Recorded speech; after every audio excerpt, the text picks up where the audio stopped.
Il y a deux, trois élus sur le parking, mais moi j'aime bien commencer à l'heure. Oui, oui, il y a deux ou trois élus sur le parking. Tant qu'ils sont que sur le parking et pas ailleurs, tout va bien. Je passe la parole à Eddie, mon Dieu, à Romain Pastor, pardon, Benjamin de Séance, pour procéder à l'appel. Merci, Madame le maire. Monsieur Aboudji Hamidani. Madame Ala Sylvie est excusée. Madame Béar Tamara. Monsieur Berton Franck est excusé. Madame Boulenseur Nadja. Monsieur Brinis Wally. Monsieur Cazola Roland. Monsieur Choula Cliès. Monsieur Coppola Jean-Marc. Madame Di Marino est excusée. Monsieur Espinoza. Victor Hugo.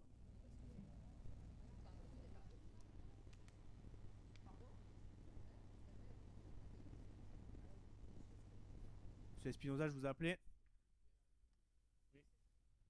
Madame Etoundjizita est excusée. Monsieur Fadla Atab. Monsieur Fodé Amidou. Madame Frenzel Lydia. Madame Furas Josette.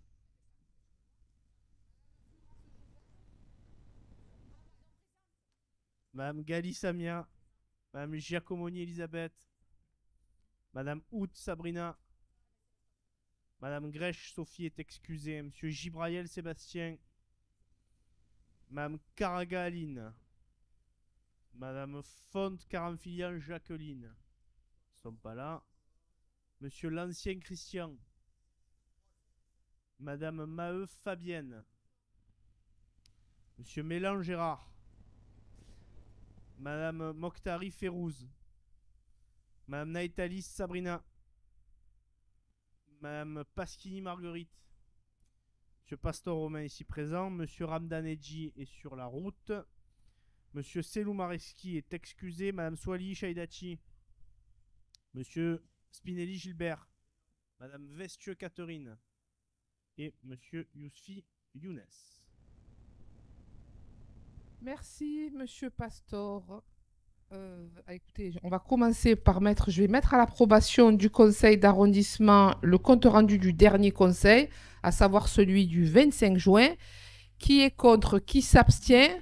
Unanimité. Le rapport 1, c'est Madame Gali qui le présente. Vous avez le micro devant, Madame Gali. Oui, il s'agit tout simplement d'une intervention en faveur de la lutte contre l'habitat indigne au sein de la copropriété dégradée La Morlette.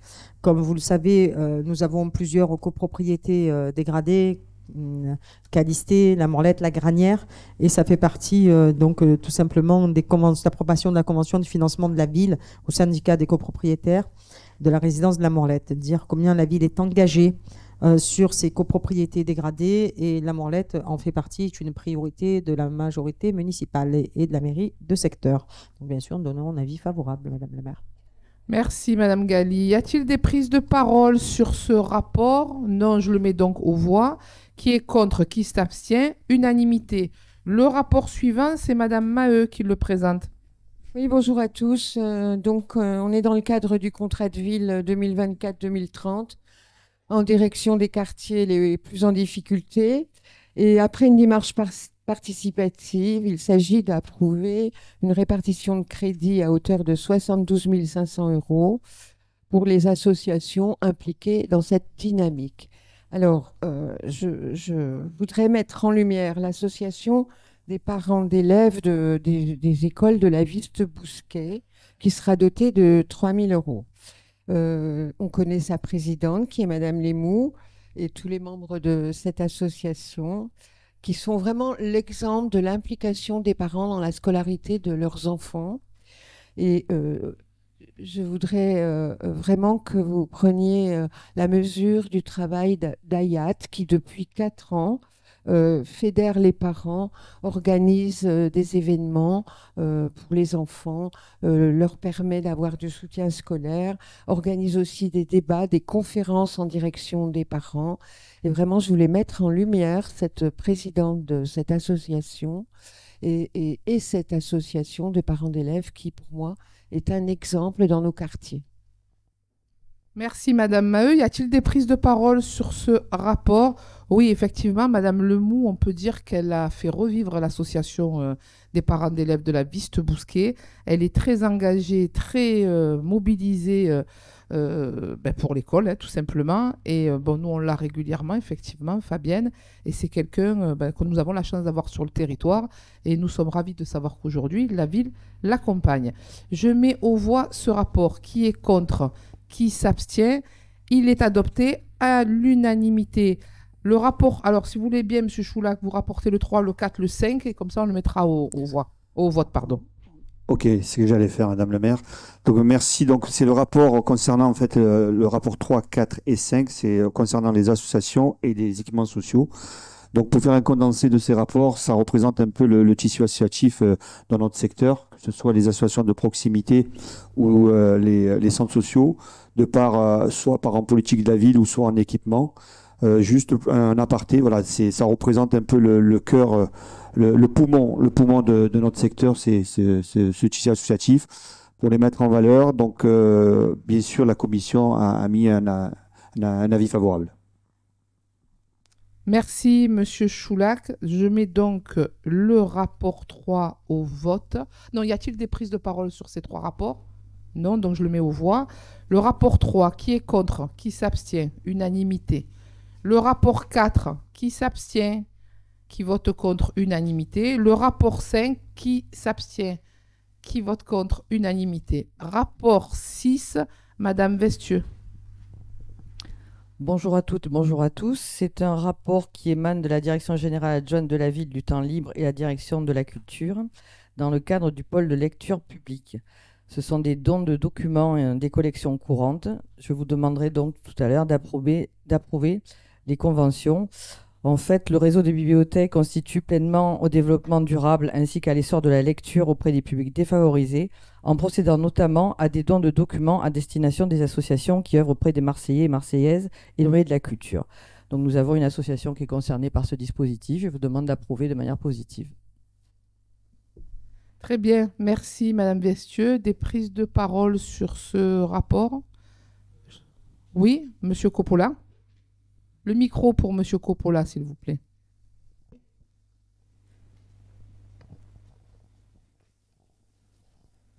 À redire après Catherine Vestieux là, sur ce rapport. Par contre, comme il s'agit du pôle lecture publique, je suis étonné qu'un rapport qui passe au conseil municipal et qui concerne pourtant notre secteur ne soit pas présenté au conseil d'arrondissement, puisqu'il s'agit d'un investissement concernant le réseau des bibliothèques et dans la première tranche est concernée la bibliothèque de Saint-André. Donc je voulais souligner ce sujet. Il y est dans le... Ah, j'ai pas vu alors. Enfin, alors c'est pas dans l'ordre, d'accord. Non, c'est dans le désordre, mais elle apparaît bien dans la délibération. Ah d'accord, très bien. Alors j'étais un peu en avance.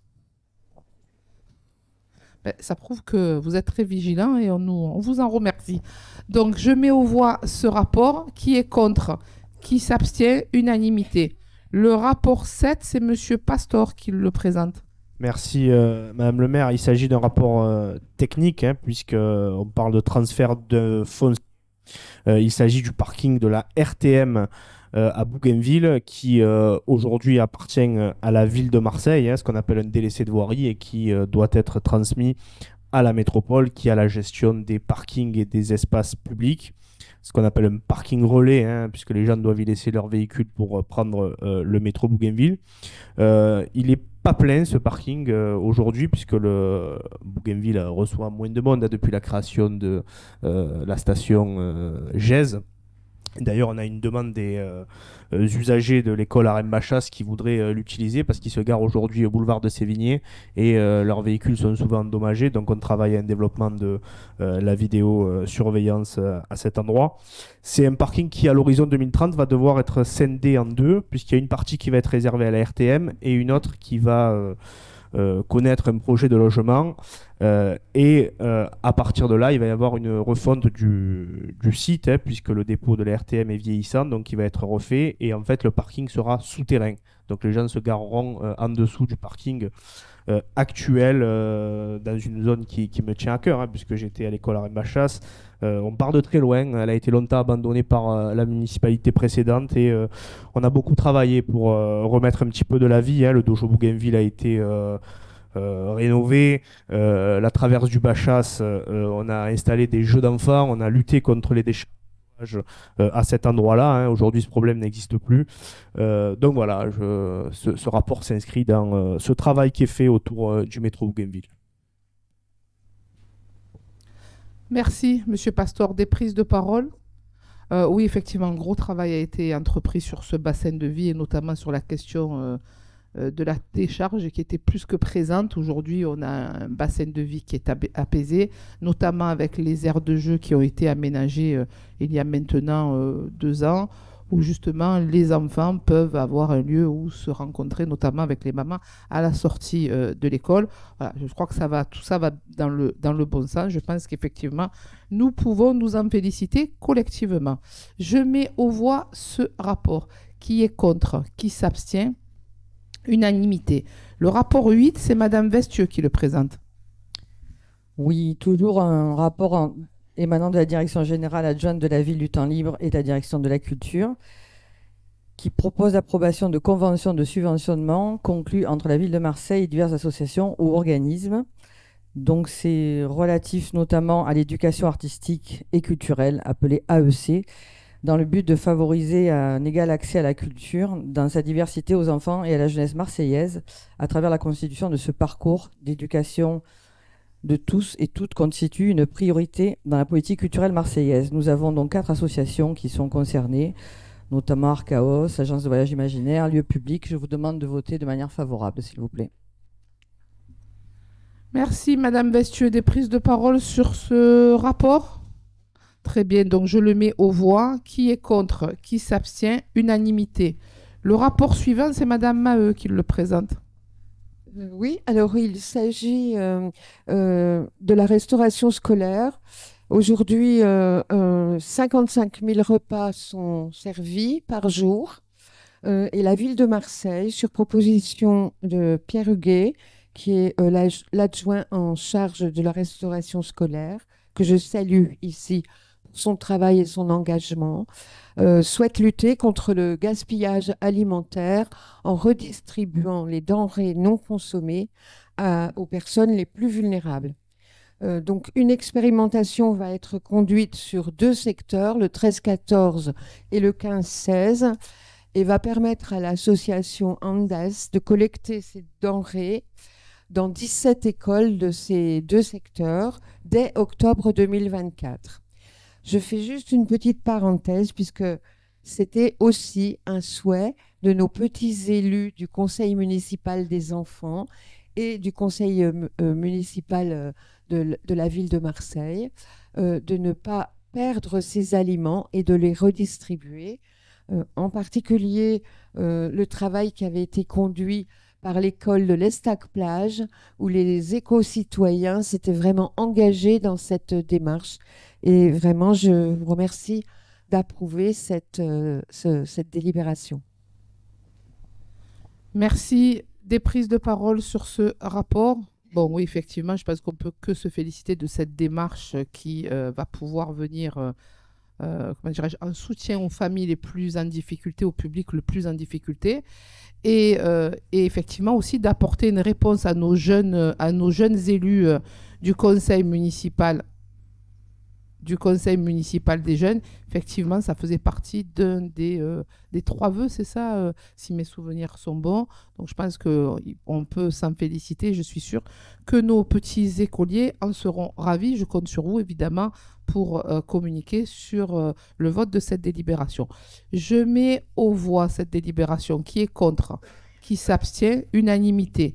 Le rapport suivant, c'est Monsieur Choulac qui le présente. Oui, le rapport numéro 10, donc, concernant donc, la direction générale adjointe de la ville plus juste, plus sûre, direction de lien social. Donc, c'est une attribution de subventions d'équipement à diverses associations. Donc, c'est la 3e répartition. Et dans notre secteur, nous avons 3 associations, donc FC Consola, Villa Bellevue et l'association Handicap. Donc, c'est de l'équipement. Donc, la commission a mis un avis favorable.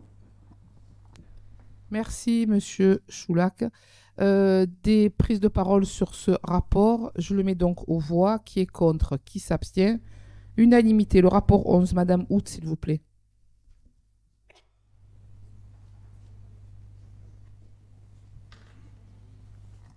Bonjour, il s'agit du rapport 11 en lien avec l'attribution des subventions à des associations en faveur du lien social fête de quartier. Il s'agit de la 3e répartition pour un montant de 156 955 €. Concernées dans notre secteur, 2 associations. Dans le secteur 15-16, Harmonie de l'Estac, 5 000 €, Association de la Castellane, les Perles Rares. Je voudrais rajouter que la mairie du 15-16 a organisé durant l'été 30 fêtes de quartier, donc dans 30 quartiers. Et la nouveauté, c'était d'organiser des sardinades afin de réunir un public plus large. Donc la mairie de secteur a organisé 3 sardinades qui a réuni des centaines de personnes. Donc je voulais le préciser. Merci. Merci, Madame Hout. Des prises de parole sur ce rapport? Oui, effectivement, je pense qu'on n'a pas chômé toute l'année. 30 fêtes de quartier dans différents sites du secteur. Et 3 sardinades qui ont vraiment été un dispositif qui a créé de la mixité, que ce soit en termes de, voilà, à la fois les noyaux villageois, les cités, mais aussi un public divers et varié. Je parle des tranches d'âge. Donc ça a été une réussite. La dernière a eu lieu d'ailleurs sur la place de l'église des Égalades, vendredi soir. Malgré le vent, je pensais qu'il n'y aurait personne. Et à notre grande surprise, pour ceux qui m'accompagnaient, savoir Sabrina, Elisabeth Giacomoni et d'autres, nous avons eu la surprise, et à Fadla, nous avons eu la surprise de voir que le public et les habitants étaient présents.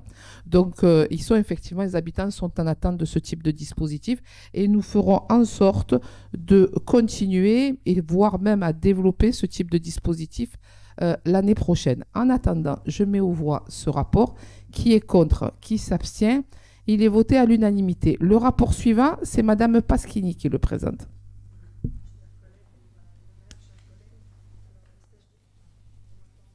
Pas trop.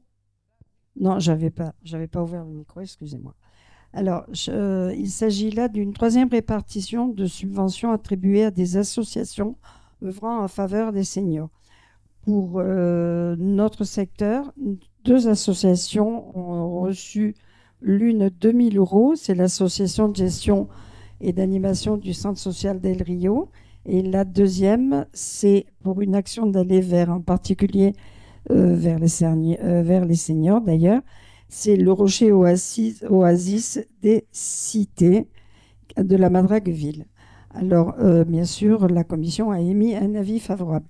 Puisque j'ai le micro, Madame le maire, vous me permettrez de dire 2 petits mots parce que nous arrivons en fin d'année et il me plaît à chaque fois de répéter que depuis 2008, dans cette mairie, dans les 15 et 16, nous avons, toute la majorité, voulu mettre en place une action volontariste en faveur de nos seniors. Et on ne peut que nous féliciter tous ensemble de ce que nous avons fait avec eux. Nous les avons accompagnés dans des actions diverses et variées, à la fois manuelles, puisqu'ils font du tricot, ils font de la couture, ils font des actions aussi culturelles, parce qu'ils font des sorties, des visites de musées, tout ça avec les accompagnatrices qui sont les directrices de nos MMA qui accompagnent nos seniors. Et nous avons aussi mis en place des actions de prévention. Alors, des actions de prévention avec des partenariats avec la mutuelle de Marseille, la mutuelle. Et nous avons aussi mis en place cette année des actions avec le bataillon des marins-pompiers que je salue pour leur action, des actions oh mince, j'oublie le terme exact, mais c'est de la prévention pour pouvoir appréhender les gestes qui sauvent quand ils accompagnent. C'est les gestes ces gestes qui sauvent. Voilà, quand ils accompagnent les seniors en sortie, c'est les gestes qui sauvent aujourd'hui. Voilà, ils appréhendent différemment, puisqu'aujourd'hui nous sommes on a des problématiques différentes de ce que nous avions avant.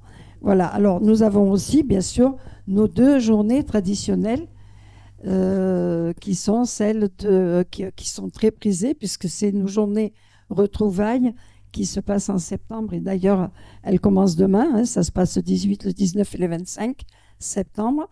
Et aussi, bien sûr, celle de janvier, où là, ça nous permet de rentrer dans la nouvelle année à travers de très belles journées. Et ça, c'est vraiment, je tiens aussi d'ailleurs à vous remercier, Madame le maire, puisque c'est eux-mêmes qui, autour de nos réunions, nous remercient tous, nous tous, d'avoir mis en place ces actions. N'oublions pas aussi que nous les accompagnons dans des démarches aussi au niveau du CCAS et d'autres demandes particulières que les seniors nous demandent, parce que aussi nous sommes là pour répondre à il y a aussi, on a dans notre secteur des personnes fragiles et qu'il faut accompagner au-delà des activités ludiques que nous pouvons leur proposer. Voilà, je tenais donc à nous remercier tous d'avoir mis en place ces activités qui sont maintenant pour eux très, c'est normal, je veux dire, pour eux, nous sommes là, on répond à leurs demandes et je crois que c'est notre compétence et la volonté que nous avions eue là en 2008 et qui persévère et qui continue. On ne peut que se féliciter et continuer à avancer dans ce sens. Merci beaucoup. Merci Madame Pasquini. Des prises de parole sur ce rapport? Oui, effectivement, je pense que nous pouvons nous féliciter. Alors, on est sur une politique volontariste, hein, sur tout ce que nous menons en direction de nos seniors. C'est une volonté que nous portons collectivement, vous avez raison de le dire, puisque, comme j'ai l'habitude de dire, seul on va vite, mais ensemble on va plus loin. Et l'idée, c'est quand même d'aller le plus loin possible pour nos seniors, mais sur tous les sujets. Effectivement, nous avons des seniors qui sont plus occupés que les salariés dans le 15-16, puisqu'il y a moult et moult activités qui leur sont proposées. Et j'en profite pour dire que suite au départ à la retraite de Christian Fabre, il a été enfin remplacé. On a notre prof de sport qui a commencé, je crois, la semaine dernière. Hein. Je parle sous le contrôle de la DGS. Donc, ce qui veut dire que les activités à la fois sportives et numériques en direction du public senior recommencent. Et je sais que c'était quelque chose qu'ils attendaient sur le territoire. Donc, Mme Pasquini, bien sûr, bien que nous portions collectivement cette question-là, vous êtes la cheville ouvrière sur la question des seniors. Et je tenais ici au conseil d'arrondissement, je tenais à vous remercier pour votre engagement, parce que je sais combien vous êtes mobilisés et engagés en direction de nos seniors. Merci pour ce que vous faites pour eux. Et bon, mais j'espère qu'un jour, vous le ferez peut-être aussi pour nous, Madame Pasquini. Hein. Sait-on jamais, parce que ici, ça devient de plus en plus vieillissant. Donc, il y a Roland Cazola qui dit non, mais il n'a pas compris qu'il était déjà un senior, qu'il avait déjà un pied. Voilà. Alors, bon, plus sérieusement, je mets aux voix cette délibération. Qui est contre? Qui s'abstient? Ce rapport est voté à l'unanimité. Le rapport 13, c'est Madame Vestieux qui le présente. Oui, toujours dans le cadre de la direction générale de la ville du temps libre et de la direction de la culture. Ce sont des attributions de subventions d'investissement cette fois-ci, la 4e répartition. Je vous propose donc de voter favorablement, sachant qu'une association de notre secteur, l'association Télémac, est concernée par ce rapport. Je vous remercie. Merci Madame Vestieux. Des prises de parole? Bon, ben, ça se passe de commentaires. Je le mets donc aux voix. Qui est contre? Qui s'abstient? Rapport voté à l'unanimité. Le rapport suivant, c'est Madame Maheu qui le présente. Donc, c'est le rapport 14. Madame le maire, je vous remercie de m'avoir permis de rapporter ces éléments. Monsieur Coppola est porteur de ce rapport. Cela concerne donc la rénovation de 8 bibliothèques sur le territoire de Marseille.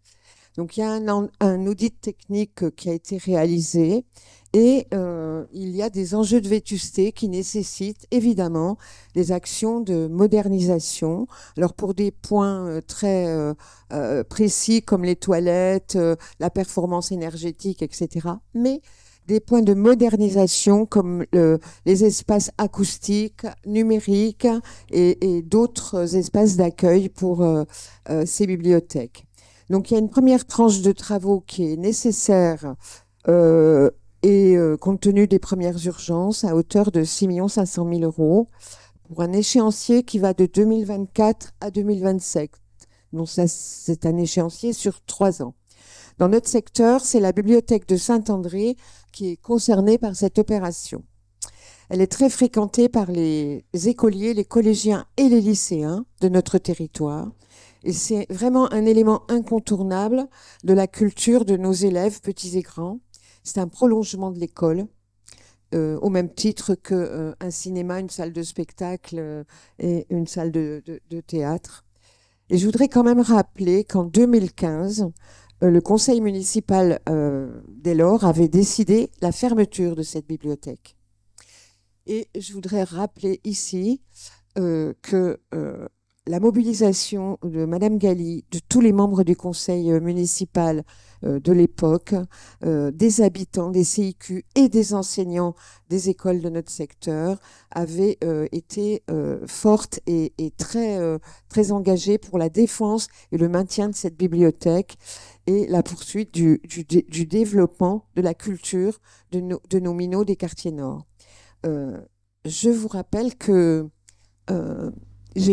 lorsque j'étais proviseur du lycée L'Estaque, les enseignants et les élèves se rendaient dans cette bibliothèque, ils s'y rendent toujours d'ailleurs, parce qu'ils y organisent des séances littéraires et que ce lieu est symbolique et fait partie intégrante de leur parcours pédagogique et donc de leur émancipation. Merci Madame Maheu. Des prises de parole sur ce rapport? Bon, évidemment, c'était un combat effectivement qui avait été mené ici en mairie de secteur. Samia Ghali a été le maire effectivement, voilà, donc l'ensemble de la majorité. Et c'est vrai que la bibliothèque de Saint-André, et pour ceux qui me connaissent depuis un certain nombre d'années, ne vont pas être étonnés de ce que je vais dire, mais pendant très longtemps, c'était la seule bibliothèque sur le secteur et ça représentait 400 mètres carrés de livres pour 100 000 habitants. Je l'ai encore répété samedi puisque nous étions avec Jean-Marc Coppola à la bibliothèque du Plan d'Ao. Et effectivement, il était essentiel de garder, de conserver cet équipement de proximité qui effectivement est essentiellement fréquenté par les scolaires de notre secteur. Et contrairement aux idées reçues, parce que pendant très longtemps aussi, il y a une majorité ici à Marseille qui pensait que avoir une bibliothèque n'était pas nécessaire ici dans le 15-16. Nous étions samedi à la médiathèque Salim Atoubou et elle était occupée. Et les habitants se la sont appropriés. J'étais d'ailleurs avec Romain Pastor aussi. Voilà, et ça faisait chaud au cœur, ça nous faisait chaud au cœur de voir qu'effectivement les habitants se sont appropriés cet équipement culturel, mais au-delà des habitants du Plan d'A, voire même du secteur. Et c'est ce qui fait aussi, voilà, c'est ce que je disais d'ailleurs, parce qu'on nous parle beaucoup de mixité, mais ça ne se décrète pas la mixité. C'est comment on crée les conditions pour créer de la mixité.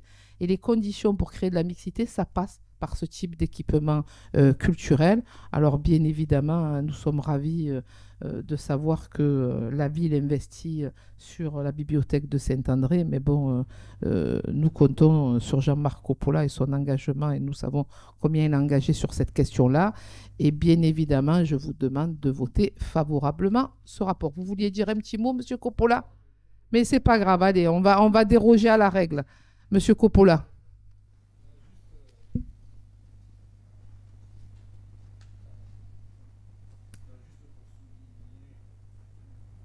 Juste pour souligner que effectivement, bon, des efforts sont faits, particulièrement dans nos quartiers, sur nos territoires, en matière de culture et sur la lecture publique, puisqu'effectivement, de la pauvre bibliothèque de Saint-André, maintenant on a Salim Atoubou, qui est ouverte depuis octobre 2020, mais c'est pas parce que une médiathèque est ouverte qu'elle peut fonctionner. Et en fait, on a vraiment mis l'accent sur les moyens d'un service public de qualité, puisque il y a une équipe qui permet d'avoir une ouverture de cette bibliothèque, j'allais dire toute la journée, de 10h à 19h, ce qui n'est pas le cas de toutes les bibliothèques de Marseille. Et grâce à un plan de recrutement que nous avons engagé depuis 2 ans, nous aurons, à partir du 1er octobre 2024, cette année, et un élargissement de l'ouverture de la bibliothèque municipale à vocation régionale de l'Alcazar. Il faut savoir que c'était en 2014 que les horaires ont été restreints pour cette bibliothèque, faute de personnel, accentué en 2017, puisqu'à partir de 2017, plus un seul départ à la retraite n'avait été remplacé. Donc, Salima Tubou est un peu une référence sur les horaires, une référence sur la qualité, une référence sur la fréquentation, parce qu'on y met les moyens. Et aujourd'hui, effectivement, on peut tous se réjouir d'investir, ce qui signifie consolider la bibliothèque de Saint-André. Merci, Monsieur Coppola. Et j'en profite pour dire qu'il y a une exposition de grande qualité à la médiathèque Salima Tubou sur la libération de Marseille et de la Provence, je crois, jusqu'à la fin du mois de septembre. Et je vous invite tous à vous y rendre. Et c'est une exposition de très, très grande qualité. Et je crois savoir, puisque comme je vois M. Atam Fadla, donc nous avons effectivement tout ce qui sont tombés pour libérer la Provence et Marseille. Et monsieur Fadla Tab proposait de dupliquer donc ce grand panneau et l'exposer au cimetière de Saint-Pierre, c'est bien ça. Voilà. Donc je tenais à le dire. Sur ces bonnes paroles, je mets au vote ce rapport. Qui est contre? Qui s'abstient? Il est voté à l'unanimité. Le rapport suivant, c'est Madame Vestieux. Madame Vestieux, vous présentez le 15 et le 16, si vous en êtes d'accord. Merci.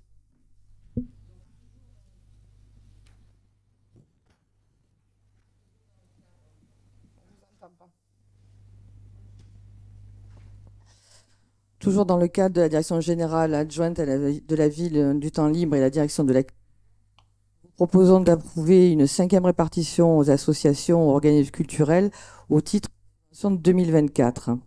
Donc il y a 6 associations de notre secteur qui sont concernées par ce rapport, et notamment le collectif GENA.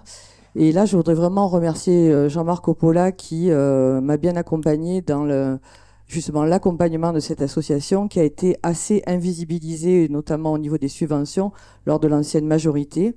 Et avec donc la direction et tous les artistes de cette compagnie, je suis porteuse d'une invitation pour les 11 et 12 octobre dans notre seul théâtre, dans le seul théâtre de notre secteur qui est le théâtre de l'Astronef, où ils joueront Récit de mon quartier.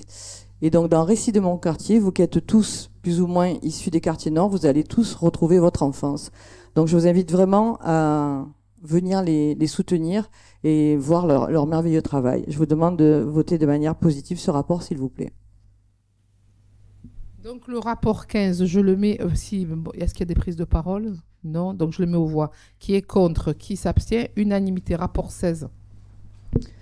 Donc le rapport 16 émane toujours des deux mêmes directions et donc propose d'approuver le principe de soutien de la ville de Marseille au projet porté par l'association Lieux Publics de développer un site culturel consacré aux arts de la rue et à la création dans l'espace public.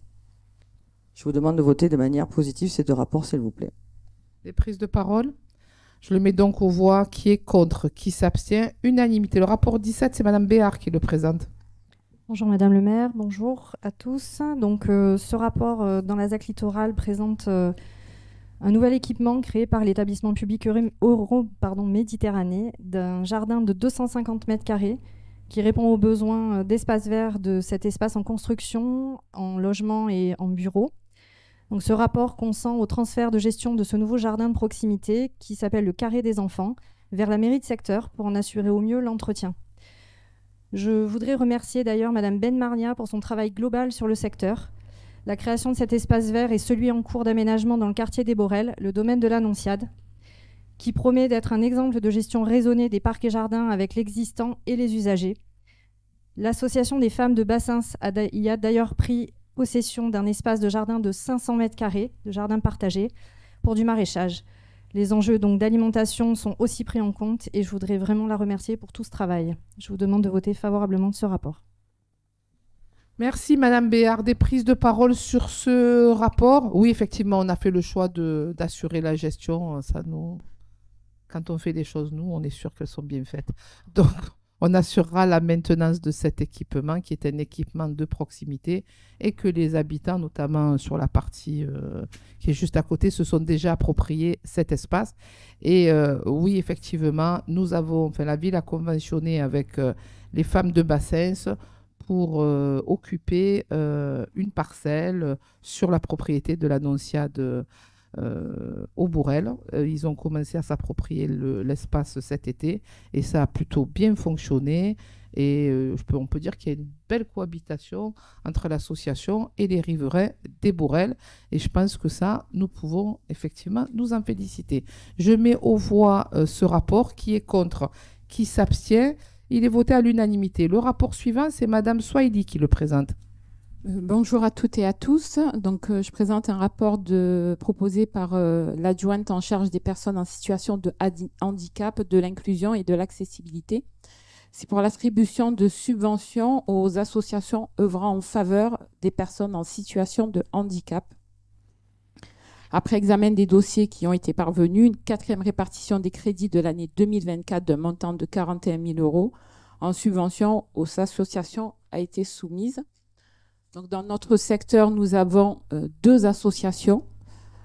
L'association Une autre image en action, 1 500 €. Donc, c'est une association qui est dans le 16e arrondissement. Ils étaient présents lors du festival des associations qu'on a organisé, que la mairie de secteur a organisé le 7 septembre. Ils ont eu un franc succès. C'est une association qui travaille autour de l'inclusion.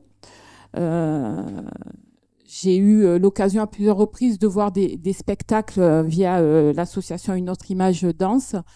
Et c'est vraiment un très beau travail qu'ils font au niveau de l'intégration, au niveau du travail autour de l'harcèlement dans les écoles.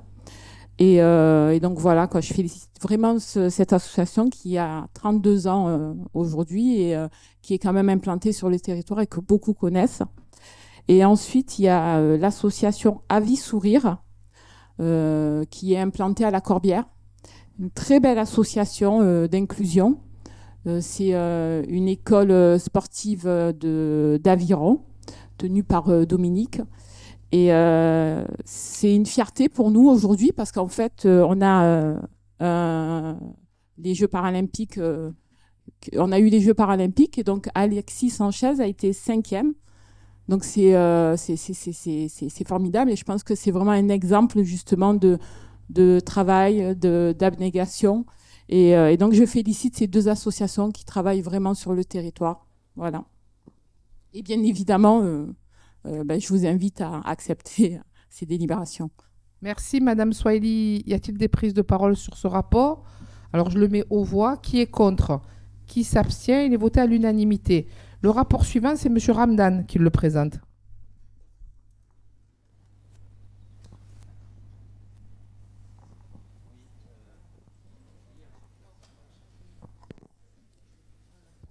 Merci. Oui, Madame le maire, permettez-moi de présenter le rapport 19, si vous le voulez bien, et le rapport 27. Je vous remercie, Madame le maire. Donc, le rapport 19, il s'agit d'aménagement de terrain de basket en 3x3 sur le territoire marseillais et d'une convention de mécénat entre la ville de Marseille et la CEPAC, la Caisse d'épargne, pour un montant total de 44 000 €, auquel s'ajoute la Fédération française de basket qui s'engage à contribuer à hauteur de 15 000 €. Sur les secteurs, tous les secteurs sont représentés, notamment 2 terrains de basket dans le 14e, 2 terrains dans le 13e, 4 terrains dans le 12e, 2 terrains dans le 8e et 1 terrain dans le 15e à l'Ermitage, comme vous le savez, cher à mon cœur puisque j'y ai joué toute ma jeunesse là-bas. Vous le savez, le sport pour tous, le sport partout et tous les sports, même si l'arrivée de Rabiot nous ravit, nous les Marseillais et supporters de l'Olympique de Marseille, nous pensons à toutes les Marseillaises et les Marseillais, ceux qui aiment un autre ballon et le ballon de basket est aussi important dans nos secteurs, dans nos quartiers. Donc je voudrais vous demander de voter favorablement ce rapport.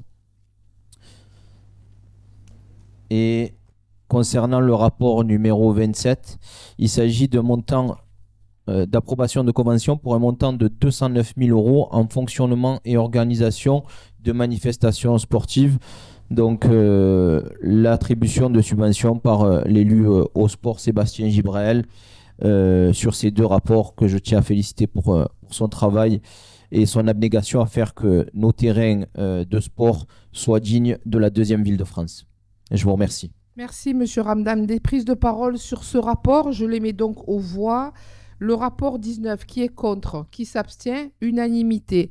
Le rapport 27, qui est contre, qui s'abstient, unanimité. On reprend l'ordre normal, on va dire.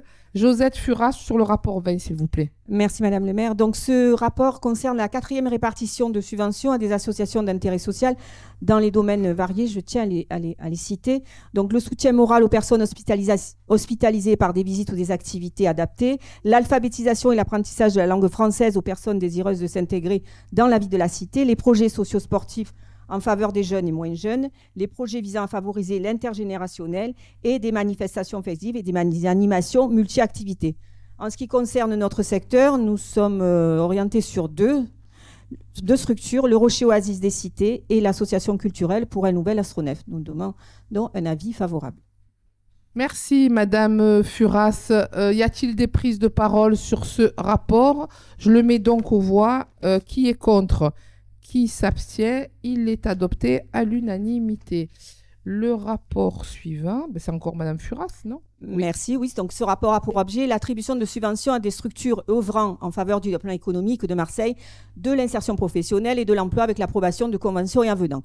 Nous retrouvons au titre du développement économique notre Hôtel du Nord. Madame le maire, à l'époque, Madame Galli avait obtenu la Mériane d'or pour effectivement cet Hôtel du Nord qui a vu le jour sur nos secteurs des quartiers nord et qui permet d'accueillir et d'offrir aux voyageurs la découverte sous un autre jour, autre que l'édile de nos quartiers nord. Ensuite, nous avons l'association France Active Provence-Alpes-Côte d'Azur pour une économie sociale et solidaire, l'association Sudanime à Salon pour la mise en œuvre de l'ensemble des programmes de mission, l'association Imago Production qui soutient les industries créatives et culturelles et enfin l'association Festin qui facilite l'insertion sociale et professionnelle des personnes en difficulté par les métiers de la restauration et les métiers de bouche. Le premier, c'est les Baumets qui permet l'accompagnement en milieu pénitentiaire sur les Baumettes qui préparent leur sortie et le suivi après leur sortie de prison grâce à une formation en cuisine sur des restaurants semi-gastro. Et le deuxième, ce sont les Étoiles des femmes qui permet à 60 femmes d'obtenir un CAP cuisine. Merci Madame Furas pour cette présentation complète et audible. Y a-t-il des prises de parole sur Monsieur Pastor? Merci en complément de ce qui vient d'être dit par la dynamique présidente de la mission locale de Marseille. Il y a une association qui est dans le 2e arrondissement, mais qui concerne notre secteur également, c'est la Cité des entrepreneurs d'Euroméditerranée, qui est un réseau qui fédère les entreprises autour de l'opération Euroméditerranée. Et je le dis, on a besoin d'avoir une activité économique et le développement de l'emploi sur le bas du 15e arrondissement, qui a connu une forte désindustrialisation avec petit à petit l'extinction de Saint-Louis-Sucre, avec les fermetures d'EDF, Ford, Renault, Farcy. On a besoin d'avoir justement aujourd'hui de nouvelles entreprises qui viennent sur notre secteur et on s'y emploie, et notamment dans le développement du transport en commun, parce que tous les chefs d'entreprise nous disent que c'est un facteur qui fragilise le déplacement des jeunes, notamment vers l'embauche, et l'arrivée du tramway sur une première phase aux abattoirs, qui permettra de desservir la zone d'activité Urban Park est extrêmement important. D'ailleurs, on a travaillé beaucoup sur le nettoiement d'Urban Park parce que la zone avait été aménagée par la Soleam et elle n'était pas nettoyée par la métropole, et aujourd'hui, enfin, elle a été intégrée dans le cahier des charges de la société de Richebourg. Et je rappelle que la deuxième phase du tramway ira ensuite jusqu'à la Castellane et que c'est extrêmement important pour le développement de notre secteur. Merci, Monsieur Pastor. Madame Béard? C'est Nicolas et pas des Richebourg. Voilà, il est la resté... société Nicolin depuis le 1er avril, qui fait un travail formidable d'ailleurs. Très bien, merci Madame Béard. Je mets donc aux voix ce rapport qui est contre, qui s'abstient, unanimité. Rapport 22, Madame Galli. Oui, en fait, c'est le prolongement du rapport de tout à l'heure. Là, il s'agit tout simplement d'une intervention en faveur toujours de la lutte contre l'habitat indigne, notamment des copropriétés dégradées, avec un plan de sauvegarde des copropriétés Parc Bellevue, Parc Corot et Cadisté pour tout ce qui nous concerne. Et je tiens à dire ici que la participation financière, bien sûr, de la ville, la métropole, et de CDC Habitat ou de Marseille Habitat dans l'accompagnement qui est fait, notamment sur Cadisté, où avec Marseille Habitat, nous avons fait un travail exceptionnel, et avec Audrey Gassian, je tiens à le dire parce que c'est pas simple. Il a fallu rencontrer les propriétaires les uns après les autres individuellement pour essayer de trouver un accord à l'amiable avec eux afin de pouvoir arriver à pouvoir démolir la barre G, en sachant qu'il nous reste encore 4 biens qui ne sont pas 100 mètres, hein, donc qui prend un peu plus de temps. La justice est en train de faire ce qu'il faut pour qu'on puisse les récupérer et enfin pouvoir démolir en totalité. Je le dis, le travail des copropriétés dégradées, c'est un travail de longue haleine, très compliqué, de longue haleine. Souvent, les syndics de copropriété ne donnent pas l'information totale, pour certains, à leurs propriétaires, pour expliquer qu'il y a des possibilités d'avoir des financements croisés qui permettent tout simplement d'accompagner les propriétaires à pouvoir faire des travaux pour éviter la dégradation des copropriétés dégradées et d'en faire ensuite, de passer par un plan de sauvegarde. Donc c'est le travail de tout à chacun, mais en ce qui concerne ces copropriétés-là, ben, écoutez, le travail avance. C'est un travail que nous faisons de manière transversale et qui aujourd'hui est en train de porter ses fruits parce qu'il a fallu rattraper un retard, avancer, accélérer. Mais en tout cas, nous y arrivons. Merci Madame Galli. Des prises de parole sur ce rapport. Oui, effectivement, ce sont des dossiers qui sont longs, nous le savons. Et puis dès l'instant où ça concerne l'humain, ça prend d'autres proportions, nous le savons, et vous le savez, notamment, c'est ce que nous rencontrons aussi sur les projets en rue. La question la plus difficile, la plus centrale, c'est tout ce qui relève de l'humain quand il s'agit de reloger, de déplacer des familles. Et c'est ce qui, effectivement, prend du temps. Mais nous savons, Madame Galli, combien vous êtes engagée, mobilisée sur cette question. Et nous vous faisons confiance. Nous mettons aux voix ce rapport. Qui est contre, qui s'abstient. Il est voté à l'unanimité. Le rapport suivant, c'est Madame Maheu qui le présente. Allô?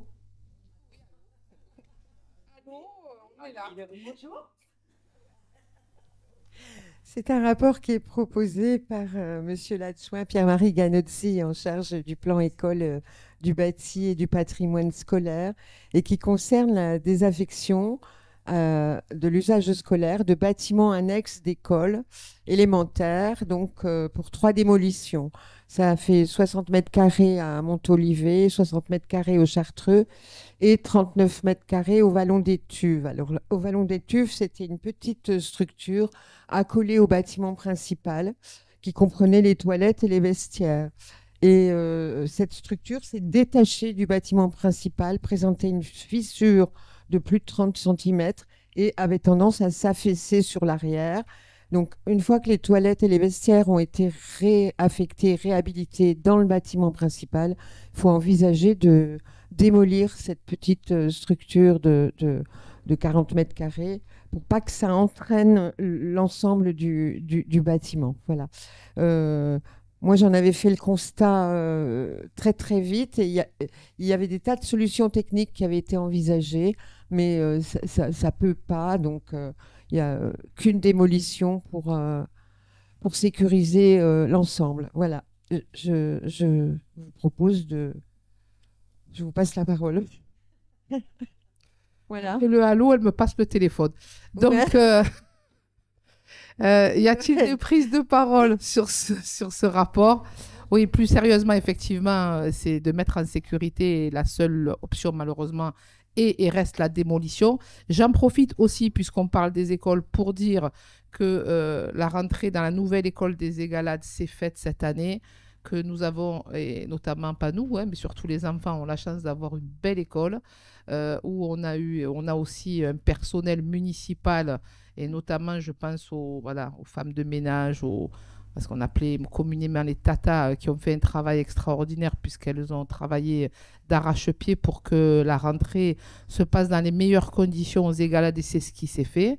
Et je tenais aussi à vous remercier, Madame Maheu, sur la question du plan d'Ao, où cette école a connu de nombreuses intrusions et des travaux de sécurisation de l'école ont été réalisés durant l'été, notamment avec un SAS à l'entrée. Et ça a été très apprécié à la fois par les parents d'élèves, mais aussi par voilà, l'ensemble du personnel, que ce soit les enseignants ou le personnel municipal. Mais voilà, donc effectivement, la ville s'est engagée sur cette question-là. Mais on peut dire que vous avez fait conducteur de travaux et suivi des travaux durant tout l'été. Et c'est ce qui a fait que la rentrée s'est bien passée sur le secteur. Je mets aux voix ce rapport, pardon, qui est contre, qui s'abstient. Il est adopté à l'unanimité. Le rapport 24, c'est M. Choula qui le présente. Oui, donc ce rapport concerne donc la direction de la vie associative et de l'engagement. Donc c'est l'attribution de la 3e répartition sur des associations d'administration urbaine. Donc dans notre secteur, nous avons 2 associations et notamment celle de Zemen, l'association qui pratique du break. Je vous rappelle, le break a été une épreuve des Jeux Olympiques. Et du coup, donc dans le 15-16, nous apprenons et je pense l'association Zemen à des créneaux donc dans ce secteur-là, au niveau de la mairie du secteur, qui favorise un peu cette dynamique du breaking. Voilà, donc c'est important aussi de mettre en valeur ces associations de proximité et notamment l'investissement du président qui est Kamel. Voilà, donc la commission a mis un avis favorable.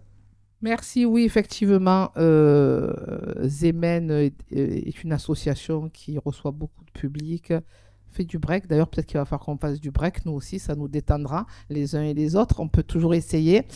Voilà, et effectivement, est logé dans les équipements municipaux de proximité. C'est une manière aussi de les accompagner à notre niveau, même s'ils sont effectivement accompagnés financièrement par la ville de Marseille, notamment dans le cadre de ce rapport. Je mets ce rapport aux voix. Qui est contre, qui s'abstient. Il est voté à l'unanimité. Le rapport 25, c'est Madame Swahili qui le présente.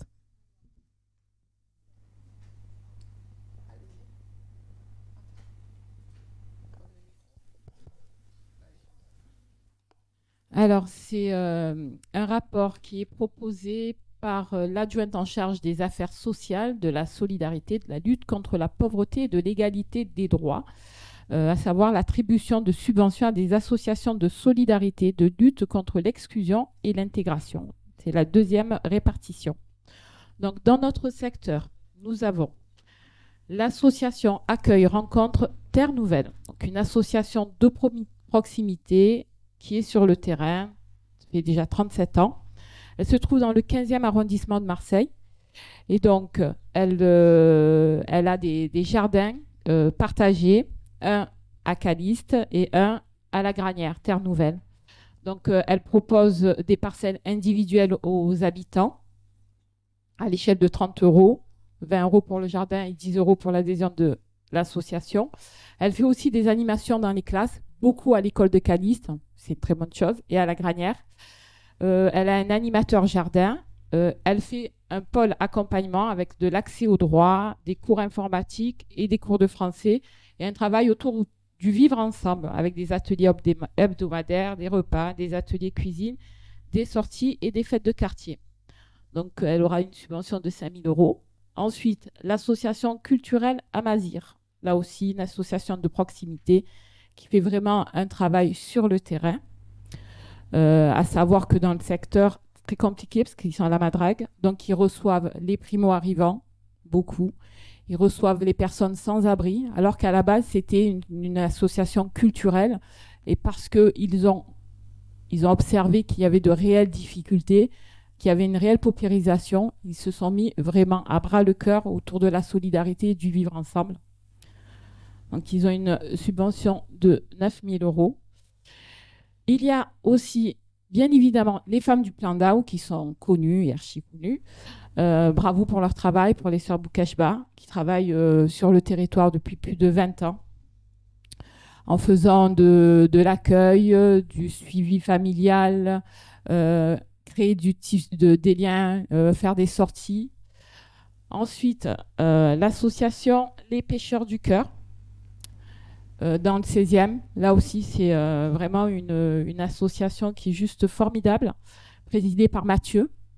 C'est une personne qui suivait sa maman, ancien palliatif, et il aimait faire une soupe de poisson et la partager avec sa maman et les habitants de ce soin palliatif. Donc c'est devenu un rituel. Après le décès de sa maman, il s'est engagé de continuer encore et encore autour de la solidarité.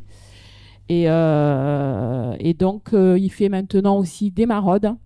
Et il a créé via les tenues de plongée, il a fait du recyclage et donc il fait des matelas et également des couvertures et des coussins pour les sans-abri. Et franchement, c'est un travail remarquable qu'il fait. J'ai été vraiment très contente de partager un moment avec lui et d'entendre son histoire. Et vraiment, je le félicite parce que c'est un enfant qui est né à la Castellane, qui a vécu à Barnabo, qui est vraiment de notre secteur. Et c'est vraiment une fierté pour notre secteur. Et enfin, il y a l'association Malaisie Yaléo, qui est au boulevard de la Padoine. C'est une association qui est tenue par Ali et Warda et qui font un travail réel sur le territoire. Ça fait déjà 20 ans qu'ils sont sur le territoire et qu'ils travaillent auprès des habitants. Pendant la Covid, ils étaient là. Ils font des dons alimentaires, des sorties organisées. Ils essayent là aussi de tisser du lien social.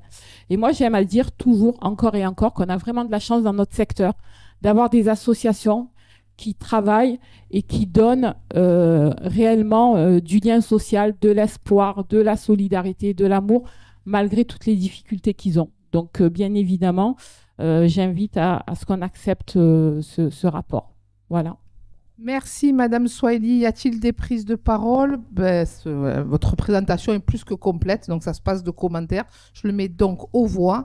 Qui est contre? Qui s'abstient? Voté à l'unanimité. Le rapport 26, c'est Madame Béard qui le présente. Donc, le rapport 26 présente une convention qui concerne un bâtiment que nous appelons la Villa Varela, qui est une bâtisse du 19e siècle et qui est aussi une trace du passé agricole du 15-16. En raison d'un incendie accidentel, les deux parties qui avaient contracté un bail amphithéotique ont eu un différend juridique. Et donc, cette convention est proposée pour le faire cesser et sécuriser le périmètre proche de ce bâtiment. Ce bâtiment est dans le périmètre de protection de la grotte des Carmes, qui est classé au titre des monuments historiques. Nous comptons donc sur la ville de Marseille et ses services pour remettre en état son patrimoine de notre secteur, de préférence au service du public. Ce bâtiment, qui est cher au cœur de nombreux habitants et associations des Hauts du 15e arrondissement, notamment messieurs Marletti, président du CIQ des Égalades, et monsieur Stiabatini, président de l'association des Amis des Égalades, particulièrement engagé pour la préservation du patrimoine de ce secteur depuis de nombreuses années, et je les salue par ces quelques mots. Je pense qu'ils seront d'accord avec l'adage que vous citez, Madame le maire, assez régulièrement. Pour savoir où l'on va, il faut savoir d'où l'on vient. Et ce patrimoine est l'une des boussoles pour ce faire dans notre secteur. Je vous demande de voter favorablement ce rapport. Merci, Madame Béard. Des prises de parole? Oui, effectivement, vous passez un certain nombre d'étapes, mais nous sommes battus pour que cette bâtisse ne soit pas démolie, mais juste sécurisée. Mais effectivement, il faut que nous pensions à faire revivre cette villa Varela. Il y a plusieurs pistes. Enfin, nous en parlerons aux élus en charge à la ville de Marseille. Mais je pense qu'effectivement, il faut rendre au public ce patrimoine de qualité que nous avons la chance d'avoir sur le territoire. Je mets aux voix ce rapport. Qui est contre? Qui s'abstient? Il est voté à l'unanimité. Le rapport suivant, c'est M. Ramdan qui le présente. Ah, pardon, c'est vrai, vous l'avez déjà présenté, donc c'est M. Cazola. Hein? Oui, il avait déjà présenté, M. Ramdan. Oui, il avait déjà présenté. Heureusement, qu'est-ce qu'on ferait sans Cazola? Allez, Roland. Bon, je vois que vous avez gardé le meilleur pour la fin, pour un rapport hyper important. C'est sur la dénomination des rues. Alors, événement exceptionnel. Toujours qu'on ait un comique, c'est notre comique. Événement exceptionnel sur notre quartier, sur le quartier des Borel. On va dénominer plutôt la voie des grands pains en grands pains blancs, si je ne m'abuse. Voilà. Donc, c'est tout pour ce rapport. On se demande ce qu'on aurait fait sans vous ce matin. C'est ce que j'ai... En fait, il y a un boulevard qui s'appelle le boulevard des Pins. On le renomme le boulevard des pains, des grands pains. Non, c'est ça? Des grands pains blancs. Voilà.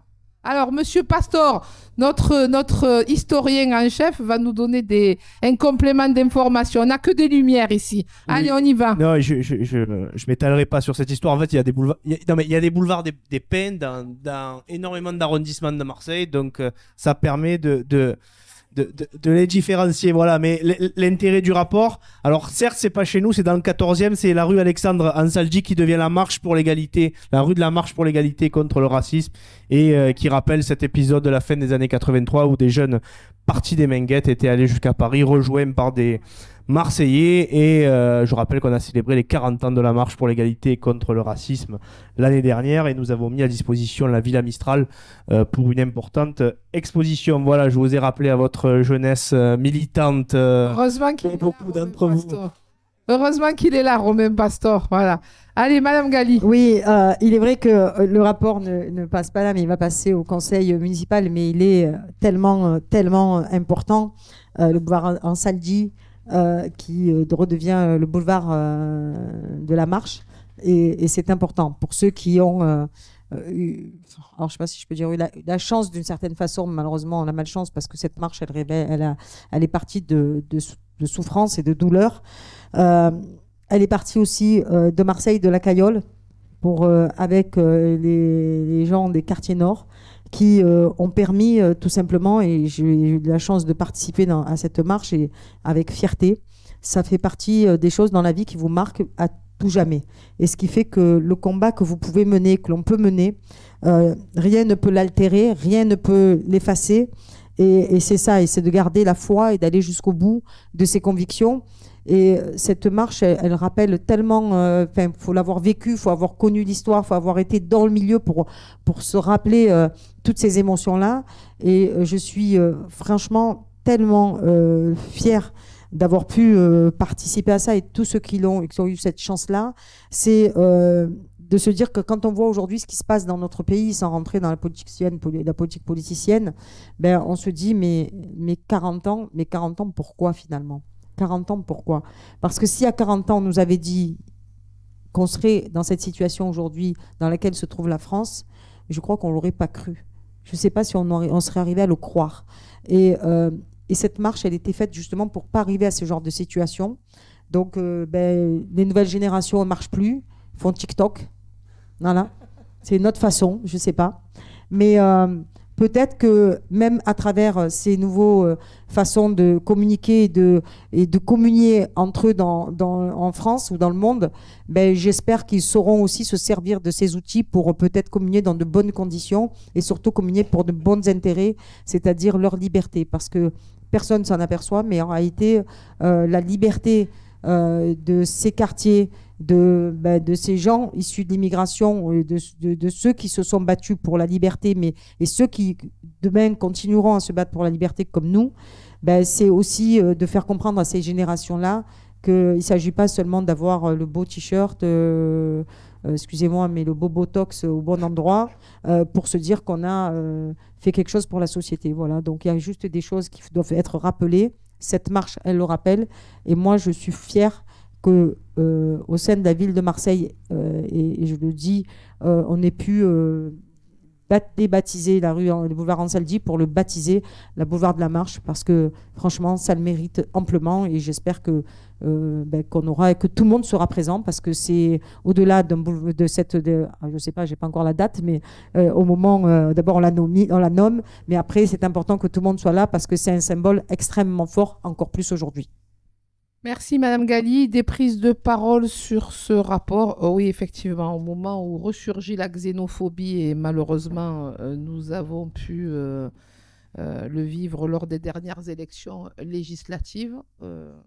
Bon, ce qui nous rassure quand même, c'est que les Français se sont mobilisés, et fortement mobilisés. Bon, je regrette quand même qu'ils se mobilisent au moment où on sent que ça devient, excusez-moi d'être trivial, chaud. Voilà, on aurait préféré que cette mobilisation se fasse autrement. Mais oui, effectivement, les symboles, c'est important. Les symboles, c'est important parce que ça rappelle l'histoire, et c'est ce que disait Romain Pastor. Effectivement, rappeler l'histoire, c'est important. Et notamment le rôle, parce qu'on parle beaucoup, on stigmatise beaucoup les étrangers ou tous ceux qui sont issus de ce qu'on appelait il n'y a pas très longtemps les minorités. Mais, et on en parlait d'ailleurs samedi sur l'expo de la libération des libérateurs de Marseille et de la Provence, et notamment le rôle qu'ont joué les étrangers dans cette libération de Marseille et de la Provence. Eh ben, les jeunes ne le savent pas forcément, les gens ne le savent pas forcément, et c'est aussi une manière d'expliquer que les étrangers, depuis très longtemps, ici et ailleurs, jouent un rôle essentiel dans notre vie, dans notre histoire également, et c'est bon aussi de le rappeler. Et renommer effectivement, certains y verront là, comment dirais-je, un effet de manche, mais moi, j'y vois là autre chose, effectivement, parce que derrière cette dénomination, c'est aussi une reconnaissance pour tous ces marcheurs qui, il y a 40 ans, maintenant plus de 40 ans, ont pris la décision, effectivement, de marcher pour justement, comment dirais-je, manifester contre le racisme et contre la xénophobie qui était plus qu'ambiante il y a maintenant 40 ans et que malheureusement, nous revivons aujourd'hui. Alors effectivement, j'espère que les élus seront nombreux, et même si c'est dans le 14e arrondissement de la ville, il faudra que nous, les élus du 15e, nous soyons mobilisés pour être là le jour de l'inauguration, de l'inauguration et de la dénomination, la renomination, pardon, de cette voie. Et par contre, nous, vous avez vu aussi quel symbole, puisque nous passons des grands pains aux grands pains blancs. Et effectivement, non mais plus sérieusement, effectivement. C'est des pains, voilà. Ouais. Mais c'est vous avez mal rapporté, monsieur Cazzola, parce qu'il ne suffit pas de faire le comique, hein. Il faut être sérieux, voilà. Et vous ne l'êtes pas toujours. Donc, on passe Monsieur Cazzola, donc on passe du boulevard des Pins au boulevard des Pins Blancs. Voilà, donc vous voyez quand même combien c'est très important pour le territoire. Mais pour autant, je vous demande de voter favorablement ce rapport. Qui est contre? Qui s'abstient? Unanimité. Et maintenant, c'est Sabrina Hout donc, qui va dans un premier temps lire la question écrite. Et puis après, évidemment, pour ceux qui voudront intervenir, vous pourrez le faire. Sabrina Hout, s'il vous plaît. Bonjour. Depuis plus de 60 ans, l'hôpital Édouard Toulouse, situé dans le 15e arrondissement de Marseille, est un établissement de santé structurant l'offre de soins à l'échelle de la ville et de communes limitrophes sur des pathologies de santé mentale. L'importance de ce service public de santé se mêle aussi étroitement aux questions de sécurité pour les patients et pour la société. Depuis de longues années, cet établissement souffre d'être considéré comme un supplétif aux difficultés de gestion de l'administration.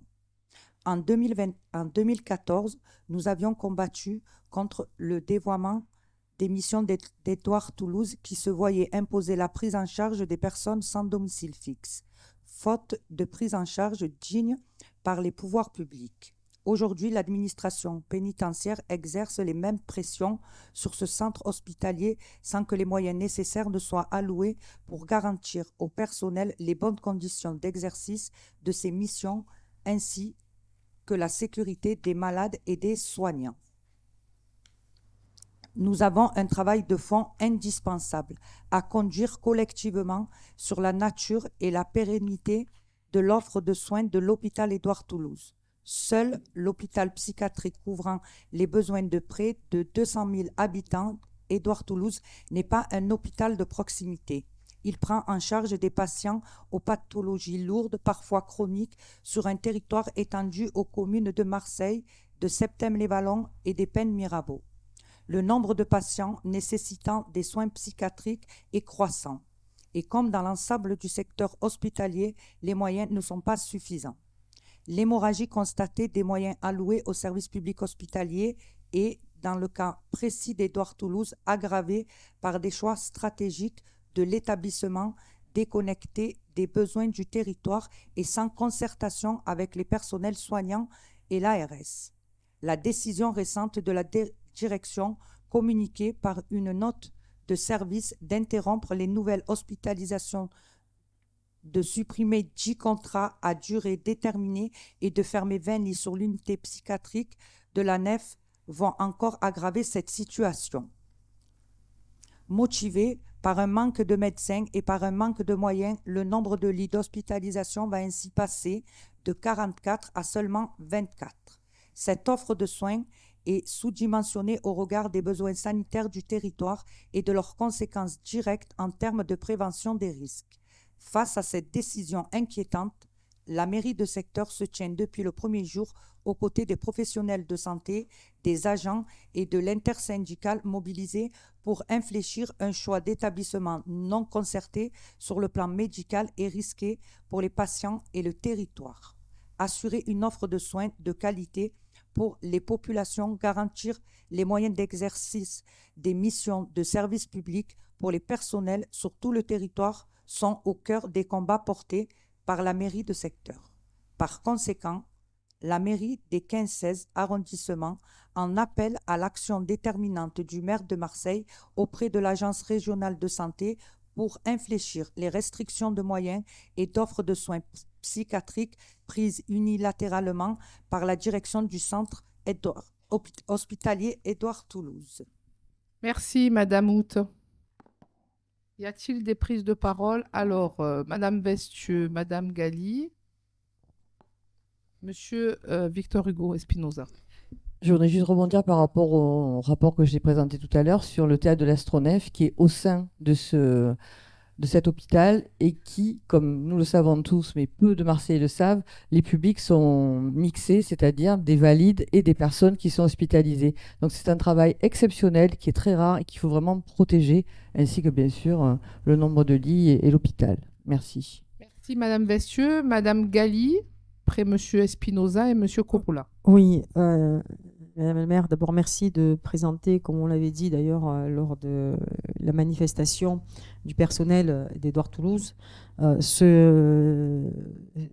cette question écrite au niveau de la mairie de Marseille, parce que je pense qu'effectivement c'est une question, pas 15-16, mais c'est une question municipale au vu de la situation des personnes fragiles, malades, parce que la question de psychiatrie est d'abord une maladie, hein, c'est pas... donc c'est quelque chose qui doit se soigner, s'accompagner, et plutôt que d'avoir des individus qui vont commettre des actes des fois criminels ou même anodins, mais des actes en tout cas répréhensibles, et de se retrouver avec une situation de police là où on avait besoin d'une situation de soins, c'est de notre responsabilité. On ne peut pas faire de la prévention, on ne peut pas faire de la sécurité si on ne soigne pas ceux qui en ont besoin et qui sont en détresse psychologique et qui peuvent à tout moment, malheureusement, laisser leur détresse parler à leur place. Et le fait qu'aujourd'hui, on puisse passer de 44 lits à 24 lits, je dirais que c'est de la non-assistance à personne en danger. Ça veut dire qu'on considère que la question de soins psychiatriques, c'est quelque chose qui est complètement abandonné. C'est quelque chose sur lequel nous ne pouvons pas nous résoudre. Et il est important que, justement, que par notre acte, notre présence d'abord sur la manifestation, mais aussi un acte au sein de la mairie de Marseille, je sais combien, et je sais pour en avoir discuté au sein de la mairie de Marseille, que tout est mis en œuvre aussi auprès de l'ARS pour mettre la pression auprès de l'ARS, parce que c'est une nécessité municipale, avant même, encore qu'une fois, de parler de nécessité le 15-16, même si le 15-16 a aussi besoin d'apporter des réponses en matière de lit. Donc, faut pas la prendre, c'est une situation qui est dramatique, qui est inquiétante et qu'il ne faut pas sous-estimer. Parce que, je le dis, si on n'a pas d'autres lieux pour accompagner ces personnes qui ont besoin d'être accompagnées, je ne sais pas où ils vont se retrouver. Ça veut dire que ça devient demain des personnes finalement sans domicile fixe. Ça veut dire que c'est des personnes qui se retrouvent dans la précarité la plus totale, mais la précarité déjà sociale, mais la précarité intellectuelle et physique. Et ça, c'est quelque chose sur lequel on ne peut pas se résoudre les uns et les autres. Voilà. Donc, bien sûr, cette question écrite, elle est la bienvenue, elle est utile. Pour tout simplement déjà, et comme on l'a fait la dernière fois, porter notre soutien complet, total au personnel d'Édouard Toulouse qui fait un travail exceptionnel, qui a besoin d'être, je le dis, renforcé, parce que là aussi, il y a des situations au sein d'Édouard Toulouse qui sont dramatiques parce que justement le personnel n'est pas en situation, n'est pas en nombre suffisant pour accompagner les malades. C'est inacceptable et je dirais que c'est inhumain. C'est bien beau de regarder ce qui se passe dans le reste du monde et des fois de montrer du doigt et de critiquer quand la France critique des fois certains pays qui ne feraient pas, qui ne seraient pas assez humanistes, et quand on voit des fois des situations dans certains hôpitaux, ben, on se pose la question de savoir si nous, finalement, on ne pourrait pas être regardé du doigt, être montré du doigt parce que notre humanité a complètement disparu. Donc l'humanité, il faut la mettre au sein de l'assistance publique, au sein de l'hôpital public et en l'occurrence là, au sein d'Édouard Toulouse. Madame Galli, merci. Monsieur Espinosa.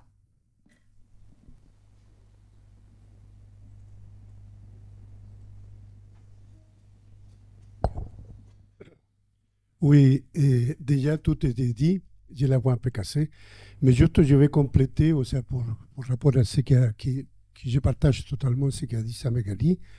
Je vais compléter juste pour vous dire que j'ai fait plus de 150 formations à 150 aides à domicile, et les aides à domicile, ils traitent justement les aides à domicile, ils traitent les femmes vies, ils traitent aussi des gens en difficulté psychologique et psychiatrique. Et une chose que je vais vous faire partager, c'est que j'ai appris d'eux, que la chose la plus difficile à traiter, c'est justement ça. Donc ce rapport prouve quelque chose, prouve une tendance libérale à régler des problèmes pour réduire l'hôpital public, et quand c'est le contraire qu'il faut faire dans ce cas-là, parce que pour une part, si on veut plus de sécurité, il y a en même temps plus d'insécurité parce qu'on ne sait pas, on n'a pas le niveau de traiter ce type de réactions. Justement, c'est pour cette raison qu'il faudrait mettre le double qu'aujourd'hui on est en train de réduire par 2. Donc c'est pour ça que je trouve un peu bizarre. C'est un petit peu, désolé de faire une comparaison, mais ce n'est pas une comparaison. Comme des fois pour la pollution de l'air, on va gaspiller 101 milliards chaque année. Et en même temps, du point de vue libéral, il pourrait le réduire 10 fois. C'est la même chose pour l'hôpital public. On réduit, et on crée plus de problèmes. Donc, c'est un petit peu contradictoire. Merci, Monsieur Espinosa. Monsieur Coppola, s'il vous plaît.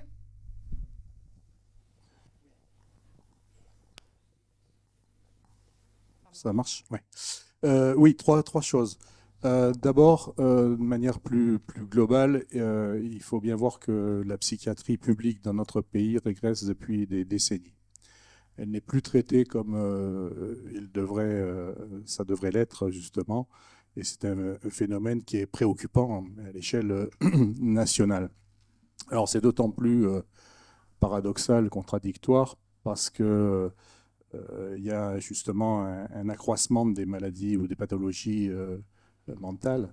Et donc, il y a besoin de soins, il y a besoin aussi de prévention. Et c'est renforcé, ces maladies, c'est accentué depuis la crise sanitaire aussi, donc c'est vraiment très, très préoccupant. 2, ça s'inscrit dans un cadre plus global aussi, où le service public d'hospitalisation dans notre pays sont menacés. On le voit avec la PHM, même si aujourd'hui, il y a peut-être un petit peu plus d'attention qui est apportée, en tout cas à Marseille, par rapport aux précédentes années. Mais enfin, sans, j'allais dire, faire d'analyse politique globale, je ne vois pas ce qu'il y a de bon à attendre avec un futur gouvernement dont on ignore encore qui sera ministre de la Santé, mais ça s'inscrit quand même là-dedans. Concernant Édouard Toulouse, j'ai rien à redire sur la question écrite, tout y est dit. Peut-être rajouter juste un élément sur le fait que Édouard Toulouse, globalement d'ailleurs, à Marseille et puis ailleurs, il y a un accroissement de l'offre de soins privés, c'est-à-dire qu'il y a un accroissement de la concurrence. Et ça, c'est la raison aussi pour laquelle ça mérite effectivement, comme c'est libellé dans la question écrite, que le maire interpelle l'ARS pour donner justement les moyens de qualité d'un service public psychiatrique comme il se doit globalement à Marseille, puisque ce n'est pas le seul site, mais particulièrement sur ce territoire, parce que bon, on connaît l'état social de ce territoire. Et si on ajoute effectivement que c'est un hôpital, j'allais dire, qui concerne aussi les agglomérations voisines, donc c'est assez important. Je suis membre du conseil de surveillance d'Édouard Toulouse, et j'essaye d'y être assidu, mais je me souviens qu'en 2022, j'avais déjà écrit et interpellé le ministre de la Santé de l'époque, je ne me rappelle plus qui c'était d'ailleurs, c'est tellement changé, pour l'alerter justement sur la situation vraiment très critique d'Édouard Toulouse. Pas eu de réponse, mais voilà, la situation est telle qu'aujourd'hui, c'est bien que la mairie de secteur, c'est bien que la mairie centrale et le maire de Marseille s'emparent de ce sujet et interpellent l'ARS pour trouver des solutions et empêcher ces fermetures qui seront gravissimes de conséquences. Merci. Oui, Madame Frenzel, bien sûr.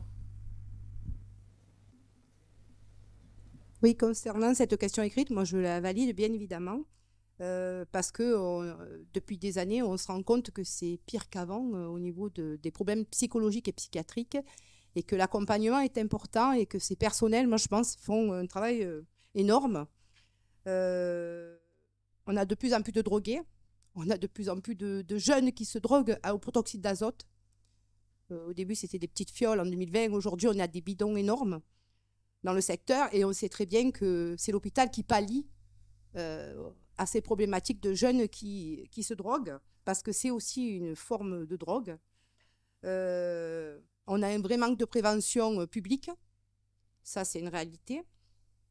Et on a un manque d'effectifs depuis des années qui s'accroît, puisque la majorité du temps, on dit que les fonctionnaires sont pas remplacés, et c'est forcément le cas à la PHM et dans les hôpitaux psychiatriques.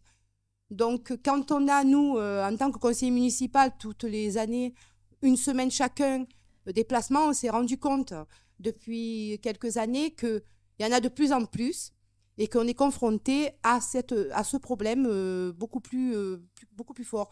Avant, on était moins dérangé la nuit. Aujourd'hui, on est dérangé voire 2-3 fois par nuit parce qu'il y a des placements d'urgence de jeunes ou de gens qui ont créé des conflits sur le territoire de Marseille.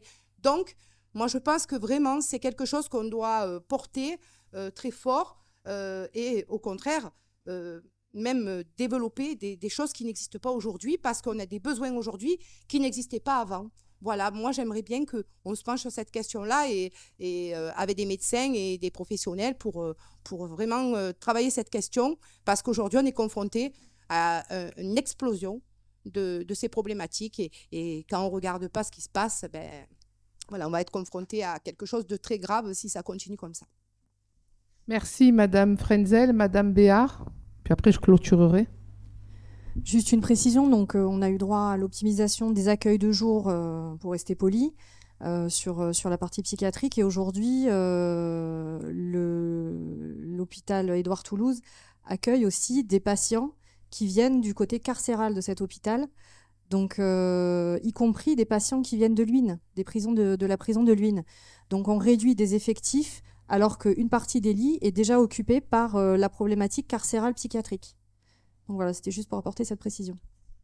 Merci, Madame Béard. Bon, je ne vais pas revenir sur ce que vous avez dit, que ce soit sur la question de la sécurité, parce qu'au moment où on parle d'insécurité, effectivement, fermer la moitié des lits, effectivement, ça ne concourt pas à avoir un bassin de vie qui se sent plus en sécurité. Moi, je vais juste rappeler un petit peu des choses, parce que je ne vais pas revenir sur ce que vous avez dit les uns et les autres, d'autant que vous avez été très complet. Je rappelle juste que cette unité, il y a une dizaine d'années, c'était 100 lits. Aujourd'hui, c'est 44 lits et on veut en fermer quasiment la moitié. Parce que si l'objectif d'Édouard Toulouse, c'est de fermer cette unité, c'est-à-dire que dans 5 ans, on se retrouve en nous disant finalement, on ferme l'unité, dire qu'ils aient au moins un discours d'honnêteté, de transparence et de vérité à l'endroit des soignants, à l'endroit des habitants. Moi, je rappelle juste que cette unité, c'est une unité pour plus de 120 000 habitants. parce qu'il y a le 15-16, il y a Septem-les-Vallons et les Pennes-Mirabeau. Dans quelle ville de France de plus de 220 000 habitants on se satisferait d'avoir une unité de soins psychiatriques à raison de 22 lits? Dans aucune ville de France. On va se le dire très clairement. Alors oui, effectivement, nous avons été les uns et les autres, je ne sais pas comment ça citer les élus, mais la semaine dernière, nous étions à la manifestation organisée par l'intersyndicale. Hein, c'est-à-dire que tous les syndicats, là, sont, comment dirais-je, main dans la main pour se battre pour que cette unité ne voit pas son nombre de lits réduit. Il faut que nous soyons mobilisés. Alors évidemment, cette question écrite, c'est pour sensibiliser, c'est pour alerter le maire de Marseille, mais je sais qu'il est alerté, sensibilisé, puisque Samia Ghali, qui était présente avec moi lors de la manifestation, a dû effectivement, vous avez fait remonter les infos, ça j'en suis convaincue, mais là il va falloir vraiment être très attentif et il va falloir ne rien lâcher, et même au niveau de la direction d'Édouard Toulouse, parce que moi j'entends de ci et de là, une question de libération de foncier sur Édouard Toulouse. Non, mais j'aime à croire et j'espère que je me trompe. Voilà, j'espère que je me trompe. Mais il va falloir, on ne peut pas, comme ça, du jour au lendemain, parce que ça s'est passé un peu de cette manière-là quand même. Hein. Ils l'ont pris, les salariés d'Édouard Toulouse, ils ont eu la nouvelle comme ça, de but en blanc. C'est pas de cette manière-là qu'on dirige un hôpital, c'est pas de cette manière-là que les choses se font. Il faut associer les salariés, il faut échanger, et on ne peut pas être dans une direction comme ça, là, à la verticale, où on décide que, et les salariés doivent subir. Et au-delà des salariés, parce que bien évidemment, il y a les salariés, mais il y a surtout les habitants, et notamment les malades. Effectivement, et je passe sur l'épisode de cet été où un malade s'est enfui d'Édouard Toulouse. Enfin, ce n'était pas un malade, puisque c'était un détenu qui a profité d'un soin sur Édouard Toulouse pour s'échapper. Je crois qu'au moment où on se parle, je crois qu'il n'a pas été retrouvé. Voilà. Donc, bien évidemment, je vous demande de voter favorablement cette question écrite sur laquelle le maire de Marseille nous apportera une réponse dans un délai de 40 ou 45 jours, Madame la DGS, c'est ça? Vous ne savez pas, mais je crois que c'est 40 jours. Voilà, de 40 jours. Donc, ça nous permettra effectivement d'avoir des retours d'informations. Mais pendant ce laps de temps, je sais qu'il y a un certain nombre de manifestations, d'actions qui sont organisées par l'intersyndicale, que ce soit Sud Santé, que ce soit FO, la CGT, et je vous demande à tous et à toutes d'accompagner, et il faut vraiment que nous soyons là pour éviter ce massacre, tout simplement sanitaire. On ne peut pas se satisfaire d'avoir 22 lits à la place de 44 lits, sachant qu'on part quand même de 100 lits, hein, pour la petite histoire. Voilà. Donc, je mets aux voix cette question écrite. Qui est contre? Qui s'abstient? Elle est votée à l'unanimité. Je crois savoir que l'ordre du jour est épuisé. Donc, la séance est levée. Merci.